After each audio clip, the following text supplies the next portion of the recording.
Hello friends, once again welcome to PN sports और hockey tutorial में आज हम बात करेंगे एक बेसिक टेक्निक की जिसका नाम है पुश पास। और जो भी हम खिलाड़ी हैं, जितने भी कोचेज़ हैं, वो पुशिंग से स्टार्ट करते हैं। जहाँ पे हम स्टांस की बात करके, ग्रिपिंग की बात करके, अब बात आती है कि कैसे आपको पुश स्टार्ट करना है। क्योंकि सबसे पहले आप बॉल को धकेलना सिखाते हैं खिलाड़ी को। क्योंकि जो भी, अगर हम हॉकी के सरफेस की बात करें, जो ये सिंथेटिक टर्फ है, इस सिंथेटिक टर्फ में जब भी आप बॉल को, क्योंकि फ्रिक्शन की बात यहाँ पे होती है, अगर हम इसके थोड़े साइंस को जानने की कोशिश करें तो इसकी फ्रिक्शन को, क्योंकि इस पर जितना ज़्यादा आप बॉल को जो है वो ज़्यादा फोर्स प्रोड्यूस करना पड़ता है नॉर्मल ग्रास के अकॉर्डिंगली, या हम कंपैरिजन करें तो नॉर्मल ग्रास के कंपैरेटिवली इस पर आपको हार्डर पुश करना होगा बॉल को धकेलने के लिए, अपने खिलाड़ी तक पहुँचाने के लिए। तो ये एक बड़ी ज़रूरी चीज़ हो जाती है कि इसकी साइंस को हम समझें कि फ्रिक्शन जो है वो कितना बड़ा और कितना इंपॉर्टेंट रोल प्ले कर रहा है। तो मैं छोटी छोटी बातें, जो कुछ इंपॉर्टेंट चीज़ें हैं, उसके बारे में बात करूँगा पुश पास के, और पुश कैसे करना है, और इनिशियल लेवल में हम बच्चे को क्यों किस तरह से बेसिक टेक्निक को अलग अलग बाइफर्केशन हम उसका कर सकते हैं, छोटे छोटे भागों में उसको तोड़ के पूरी टेक्निक को, पूरी स्किल को जो हम सिखा सकते हैं। और कुछ साइंटिफिक जो अप्रोच होती है आपकी, या हम कहें कि साइंस का जो एप्लीकेशन होता है स्किल्स पे, उसके बारे में भी बात करेंगे। तो शुरुआत करते हैं सबसे पहले कि आप कितनी तरह से पहले तो स्किल को, पुश पास का जो यूज़ है आप सब जानते हैं। छोटे जो पासेस हैं, अपने खिलाड़ी को पास करने के लिए पुश का यूज़ किया जाता है। लेकिन आज के दौर में हॉकी में हार्डर पुश का यूज़ भी किया जाता है, जिसमें आप एक फ्लैंक से दूसरे फ्लैंक या 20-20 मीटर के कम से कम पुश तो जनरली होते रहते हैं। तो उसके लिए भी आपको अपने आप को प्रिपेयर करना है कि कैसे आप मैक्सिमम फोर्स प्रोड्यूस कर पाओ, और कैसे आपके खिलाड़ी को इतना सक्षम बना दो कि उसको ये मालूम हो कि कब यूटिलाइजेशन उसकी इतनी बेहतर हो कि कब उसे शॉर्टर पास के लिए कितना फोर्स अप्लाई करना है, और हार्डर पुश के लिए या लॉन्ग पासिस के लिए उसको किस तरह से पुश को मैक्सिमम फोर्स इस पर अप्लाई करना है। तो ये एक इम्पॉर्टेंट बात होगी। तो सबसे पहले अगर हम बात करें, जैसे हमने कहा था ग्रिपिंग की, तो अगर आप हॉकी ट्यूटोरियल के पहले वीडियो को देखें तो उसमें how to grip, how to hold the equipment की बात हमने की थी। तो सबसे पहले हम बेसिक ग्रिप में अपने इस तरह से हॉकी स्टिक को होल्ड करते हैं। उसके बाद जो बात आ जाती है, मैं अगले उस पर जाऊँ जहाँ पे सेकंड वीडियो में मैंने बताया था कि हाउ टू टेक स्टांस। तो स्टांस तो एक जनरली एक मैंने बताया था कि हॉकी प्लेयर्स को किस तरह से झुकना होता है, नी बेंड किस तरह से करना होता है। वहीं जो है हर टेक्निक में अलग अलग तरह के स्टांस हो सकते हैं, लेकिन बेसिक यहाँ पे स्टांस होता है जब आप पुश करते हो, और ज़्यादातर स्टांस इसी तरह के हॉकी में होते हैं। तो सबसे पहले आपको ध्यान रखना है अपने शोल्डर का। आपका जो लेफ़्ट शोल्डर है वो फेस करना चाहिए हमेशा टारगेट को। अगर मेरा टारगेट आपकी तरफ है, मतलब सामने की तरफ है, तो मेरा लेफ़्ट जो शोल्डर है वो आपको फेस करेगा। उसके बाद दूसरी बात आती है नी बेंड की। जैसे मैंने बताया था कि नी बेंड आप उतना करेंगे जिससे कि आपकी बैक जो है वो उतना ग्राउंड को टच कर जाए, और ग्राउंड तक जो है वो आपकी रीच बेहतर हो, आप कंट्रोल में रहो, और आपकी स्टेबिलिटी भी उतनी हो कि आपके शोल्डर्स के लेवल में जो है आपके दोनों पैर खुले हों, नी बेंड हो, और क्लोजर टू द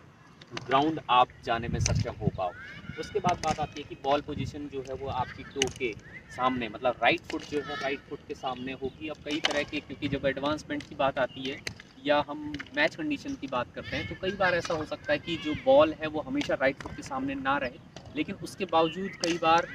क्योंकि आपको ये समझना होगा कि खिलाड़ी को ये पता हो कि अगर मुझे मैक्सिमम फोर्स प्रोड्यूस करना है तो हर बार आपको अपने राइट फुट के सामने बॉल को रखना होगा, तभी जाके आप मैक्सिमम फोर्स जो है वो प्रोड्यूस कर पाएंगे पुश करते समय।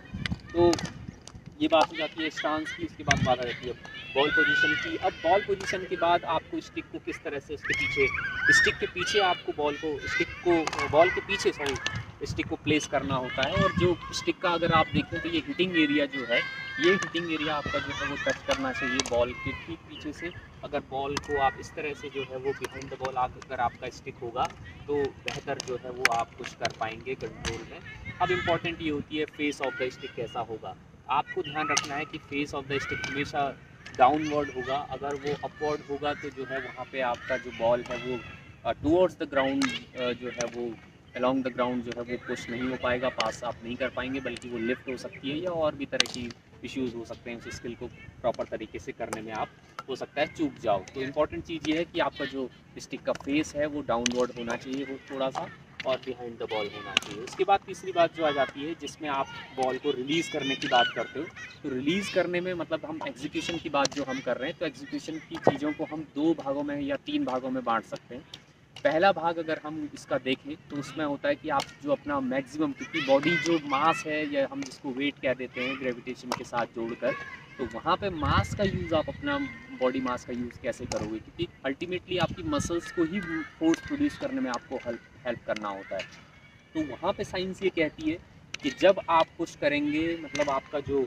स्टिक है वो इस तरह से होगा, और पहला जो पार्ट होगा वो आपके लिए इस तरह का होगा कि जिस समय आपको अपने बॉडी वेट को शिफ्ट करना होगा अपने राइट फुट पर। मतलब आप इस तरह से खड़े हैं, बॉडी वेट आपका शिफ्ट होता है राइट फुट पर, और राइट फुट पर शिफ्ट जिस वक्त आपने बॉडी वेट को रखा है, देन इंस्टेंटली आपको सडनली क्या करना होता है, यहाँ से अपने जो बॉडी वेट है, जो अपना ओन बॉडी वेट है जो राइट फुट पे अभी है, उसको ट्रांसफ़र करना होता है लेफ़्ट फुट पे, और साइमल्टेनियसली, क्योंकि यहाँ पे दो मूवमेंट हो रहे हैं तो इसलिए इंपॉर्टेंट चीज़ ये होती है कि बॉडी वेट शिफ्ट तो हुआ है, ट्रांसफ़र और रिलीज़ जो है वो एक साथ होना चाहिए। मतलब ये जो पोजीशन है बेसिकली, यहाँ जब आप थे बॉडी वेट शिफ्ट हुआ and then you have to transfer and release both simultaneously, तो दोनों चीज़ें साइमल्टेनियसली एक साथ होती है। रिलीज़ उतना बेहतर होगा, एक्यूरेट होगा, जितना बेहतर आपका बॉडी वेट जो है, स्टिक जो है वो जितना अलोंग द ग्राउंड होगा। और साथ ही साथ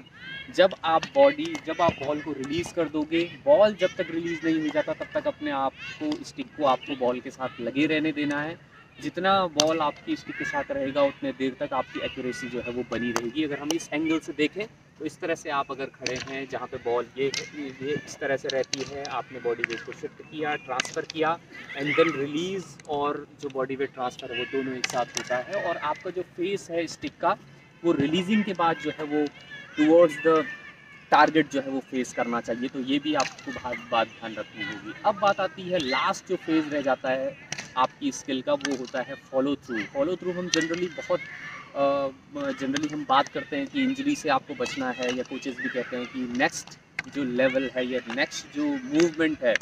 उसके लिए आपको नेक्स्ट मूव के लिए तैयार रखना है खुद को। क्योंकि उस वक्त जिस समय आपने बॉडी वेट का यूज़, अगर मैं इस तरह से पुश करता हूँ, ये अगर पुश होता है तो वहाँ पे मुझे उसके बाद मैं क्या कर रहा हूँ, मतलब मुझे दूसरे मूव के लिए भी तैयार होना है। हो सकता है आपका खिलाड़ी वापस आपको बॉल दे, हो सकता है जिस मूव को बनाते हुए आप एक अटैकिंग मूव बना रहे थे तो वहाँ पे अगर आपने पुश कर दिया और उसके बाद आप वहीं अगर अपने जो मूवमेंट है उसको स्ट्रिक्ट कर दिया और आप बॉडी वेट जो है वो अभी भी आपके लेफ्ट फुट में है, तो अगले मूव के लिए आप तैयार नहीं हो पाएंगे। तो ध्यान ये रखना है, you have to keep in your mind कि just you have to release the ball and then shift your whole body weight into your right foot, मतलब राइट फुट को आगे कर देना है, और then you have to go for the next move, या आप प्रिपेयर हो जाओगे, खुद को प्रिपेयर कर लोगे नेक्स्ट मूव के लिए। और एक इम्पॉर्टेंट, अगर मैं साइंस के एप्लीकेशन की बात करूँ तो रिलीजिंग के वक्त आप ये समझिए, जब आप बॉल को इस तरह से रिलीज़ कर रहे हैं तो दोस्तों आप समझिए कि जब आपने बॉडी वेट को शिफ्ट किया था, फिर ट्रांसफ़र किया और साथ में रिलीज़ किया, तो यहाँ पे जो ये मूवमेंट है, मतलब मेरा जो बॉडी वेट है, इस तरह से मैं अपनी प्रॉपर पूरी होल मसल्स का यूज़ कर रहा हूँ, बैक मसल से लेकर, और जो ये बटक का, मतलब अगर मैं कहूँ कि ये हिप एरिया जो मेरा है जिसमें आपकी थाई मसल्स भी आ जाती हैं, तो ये जो आपने रोटेशन किया है, जिसे हम फिजिक्स की भाषा में टॉर्क हम कहते हैं, सर्कुलेटरी फोर्स जो होता है, तो इसकी वजह से आप मैक्सिमम जो है वो फोर्स प्रोड्यूस कर पाते हो। तो अगर आप टॉर्क का मैक्सिमम यूज़ करते हो तो मैक्सिमम आप हार्डर पुश करने के लिए आपको यहाँ पे बहुत मदद मिलने वाली है। तो यही आपके लिए बताना था, जिसमें आपके पास आप अपनी स्किल को मल्टीपल डिवीज़न उसका कर सकते हो, मल्टीपल डिवाइड कर सकते हो, मल्टीपल तरीके से पार्ट्स में डिवाइड कर सकते हो, और साथ ही साथ कुछ साइंटिफिक चीज़ें हैं जिसको आपको समझना होगा, जैसे आपके, और कुछ छोटी छोटी चीज़ें हैं जिसमें स्टिक का फेस जो है वो डाउनवर्ड रहना चाहिए, आपका जो ग्रिप है वो दोनों जो है वो बहुत अच्छे से आपने फर्म ग्रिप यहाँ पे होना चाहिए, मतलब ढीला नहीं होना चाहिए, और साथ ही साथ आपका रिलीज़ जो है, रिलीज़ के बाद आप बॉडी मूवमेंट या जो स्टिक का मूवमेंट है उसको रिस्ट्रिक्ट ना करते हुए फॉलो थ्रू की तरफ बढ़ते हैं, तो पूरा जो होल स्किल है वो आपका बेहतर तरीके से सामने आता है और आप बेहतर परफॉर्म कर पाते हो। तो ये स्किल आपके लिए आज था, आगे आने वाले टाइम में आपसे इसी तरह से और भी जुड़ते रहेंगे। बहुत बहुत धन्यवाद।